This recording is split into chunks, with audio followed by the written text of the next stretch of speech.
नमस्कार, इशारों इशारों में आपका स्वागत है। मैं हूं संकेत उपाध्याय। तो आज हम बात करेंगे टीकाकरण का जो अभियान है, जो केंद्र ने बताया है कि किस तरीके से होगा, कैसे नहीं होगा, उसके बारे में।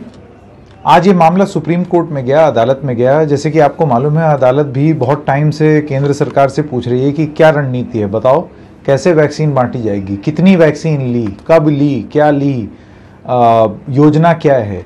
तो उसी श्रृंखला में आज सुप्रीम कोर्ट ने एक चीज़ बोली। उन्होंने बोला कि ये जो पॉलिसी है वो आर्बिट्रेरी और इररेशनल है। यानी कि उन्होंने जो टीकाकरण नीति है उसको प्रथम दृष्टया अतार्किक ठहराया है, इररेशनल, उसका कोई तर्क नहीं है जिस तरीके से पॉलिसी आई है। अब इससे पहले कि लोगों में गफलत हो जाए या ये एक थोड़ा सा कन्फ्यूजन हो जाए कि सुप्रीम कोर्ट उस पॉलिसी को ही रैशनल कह रही है, नहीं, ऐसा नहीं है। उच्चतम न्यायालय का ये कहना है कि जिस तरीके से दाम रखा गया है इन वैक्सीन्स का, वो अतार्किक है। उसके पीछे कोई औचित्य नहीं दिखाई देता, उस लॉजिक समझ में नहीं आता है कि ये किस तरीके से हो रहा है। दरअसल जो कुछ सवाल पूछे गए हैं केंद्र से वो ये है कि आप ये बताइए कि एक तो ये अलग अलग दाम क्यों हैं वैक्सीन के। माने एक ही वैक्सीन के आपके पास 45 साल की उम्र से ज़्यादा के लोगों को एक दाम, और 45 से नीचे वालों के लिए आपने राज्य सरकार के ऊपर छोड़ दिया है 18 से 44 के बीच में। तो ये लॉजिक कहाँ तक सही है? यानी कि 18 से 44 वाला जो है वो ज़्यादा पैसा दे और जो 18 से 44 वाले नहीं हैं, 45 प्लस हैं, वो कम पैसा दें। ऐसा क्यों? ये भेदभाव क्यों किया गया है? इसके पीछे रणनीति क्या है? इसके अलावा ये पूछा गया है कि वो 35,000 करोड़ जो वैक्सीन आवंटन के लिए सरकार ने रखे थे, उसका क्या इस्तेमाल किया जा रहा है, किस तरीके से किया जा रहा है, उसका ब्यौरा दे सरकार। फिर एक सवाल जो पूछा गया वो ये था कि कोविन ऐप पर जोर इतना दिया जाता है, लेकिन वो ऐप के ज़रिए या कोविन प्लेटफॉर्म के ज़रिए अगर आप टीकाकरण अभियान से जुड़ेंगे तो कितने सारे लोग हैं जिनके पास ना कंप्यूटर, ना फ़ोन, ना लैपटॉप, ना कुछ, वो कैसे करेंगे इस पूरी प्रक्रिया को? ये सवाल मैंने राम सेवक शर्मा जी से भी पूछा था, जो कि कोविन के इंचार्ज हैं।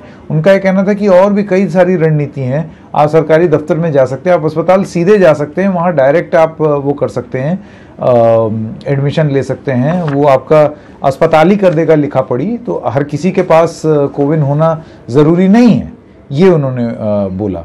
लेकिन अदालत में वो क्या जवाब देंगे वो देखना होगा। इसके अलावा केंद्र ने कई बार, जब ये पूरा मामला सामने आया, तो केंद्र ने अदालत को ये बोला कि देखिए, इसमें ना अदालतों को नहीं घुसना चाहिए, क्योंकि ये सरकार तय करेगी कि उसको नीति किस तरीके से चलानी है, क्या नहीं चलानी है, तो अदालतें इसमें ना घुसें तो बेहतर। जिस पर अदालत का पलट के ये कहना था कि नहीं, ये गलत है ये सोच, क्योंकि जब देश में महामारी फैली है और इतने लोग मर रहे हैं और कोई रणनीति है जो कि जिसकी आलोचना हो रही है, तो ऐसे में कोर्ट अपनी आंखें बंद नहीं कर सकता। तो ये सब कोर्ट और सरकार के बीच में चल रहा है।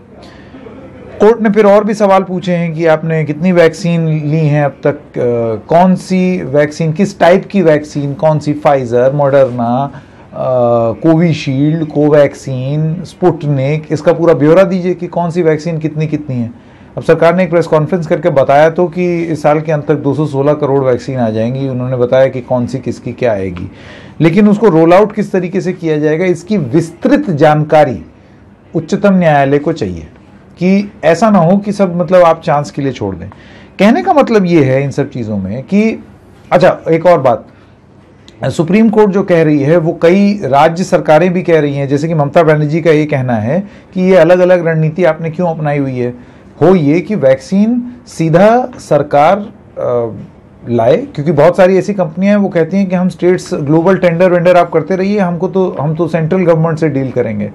नवीन पटनायक का भी यही कहना है, अरविंद केजरीवाल का भी यही कहना है। तो ममता बनर्जी का यह कहना है कि इस चक्कर में होना ये चाहिए कि केंद्र सरकार प्रोक्योर करे और फ्री में राज्यों को दे, ताकि वो राज्य जो हैं वो सारे लोगों को वैक्सीन लगा सकें। अलग अलग नीति आपने क्यों बनाई हुई है वैक्सीन को लेकर के? अब इसमें एक जो जाते जाते मैं बात बोलना चाहता हूँ वो ये है कि देखिए, रणनीति पर सवाल इस तरीके से उठना और बड़े महत्वपूर्ण सवाल कोर्ट के उठाना, वो क्यों गलत नहीं है और कैसे वो सरकार के लिए एक बहुत बड़ा धक्का है। सरकार भले ही ये बोले कि कुछ लोग तो ये भी थे जो सरकार के पक्ष में बोलते हैं कि भाई अब अगर सुप्रीम कोर्ट ही को हमारा सारा काम करना है तो फिर हम सुप्रीम कोर्ट का काम कर लेते हैं या अदालतों का काम कर लेते हैं, जो पेंडिंग मामले चल रहे हैं हम वो सॉल्व कर लेते हैं फिर, क्योंकि सुप्रीम कोर्ट तो हमारा काम कर रही है। लेकिन देखिए ये इस किस्म की बात इसलिए जायज़ नहीं है क्योंकि सुप्रीम कोर्ट वो कहीं किसी और देश की नहीं है, वो हम यूएस की सुप्रीम कोर्ट की बात नहीं कर रहे, इसी देश की सुप्रीम कोर्ट है ना, तो उनको अधिकार है रणनीति पूछने का। और दूसरी चीज, हमने देख लिया हमारी ऑक्सीजन पॉलिसी किस तरीके से थी। अदालतें ना होती तो और अदालतों की टास्क फोर्स ना बनती तो कितनी दिक्कत होती ऑक्सीजन मैनेजमेंट में। कितने टाइम तक वो मामला अदालतों में चला आपको भी मालूम है, कभी दिल्ली गया, कभी कोई और गया, कभी कोई अस्पताल गया, मतलब डॉक्टरों को इलाज करना था पर डॉक्टर जो है वो तो अदालतों के चक्कर लगा रहे थे। तो उस रणनीति में सुप्रीम कोर्ट के आने के बाद ये दूसरा मामला जिसमें सुप्रीम कोर्ट सीधे सीधे सरकार से पूछ रहा है, और पूछ ही नहीं रहा है, अब तो ये कह रहा है कि कितनी अतार्किक आपकी नीति है, प्रथम दृष्टया कितनी अतार्किक है, इर्रेशनल है। इससे क्या साबित होता है? सरकार घूम घूम के ये चीज बोलती है कि हमारे पास प्लान है, हमने सब प्लान बना लिया, हमारी ये रणनीति वो रणनीति। कहाँ है वो रणनीति? अगर उच्चतम न्यायालय को अतार्किक जैसे शब्द का प्रयोग करना पड़ रहा है तो जाहिर सी बात है कि रणनीति में शायद कोई खोट है। ये एक पॉलिटिकल स्टेटमेंट नहीं है, क्योंकि अगर कोई राजनीतिक दल ये बात बोलता, जो कि बोल ही रही है कांग्रेस, तो आप पलट के बोल देते कि आप राजनीति कर रहे हैं, anti national, anti India, anti फलाना, एंटी ढिमकाना। सुप्रीम कोर्ट को क्या बोलेंगे? सुप्रीम कोर्ट तो अतार्किक बोल रही है। मेरे ख्याल से ये एक सही समय है जिसमें अगर रणनीति नहीं भी है या कच्ची है या कमज़ोर है तो अब वक्त आ गया है उसको दुरुस्त करने का, क्योंकि अब नहीं किया तो कब किया? अगर अभी रणनीति अच्छी टीकाकरण की नहीं बनाई तो कब बनाई? तीसरी लहर आने के बाद। तो आज इशारों में बस इतना ही। हम फिर मिलेंगे किसी और मुद्दे के साथ। तब तक के लिए नमस्कार।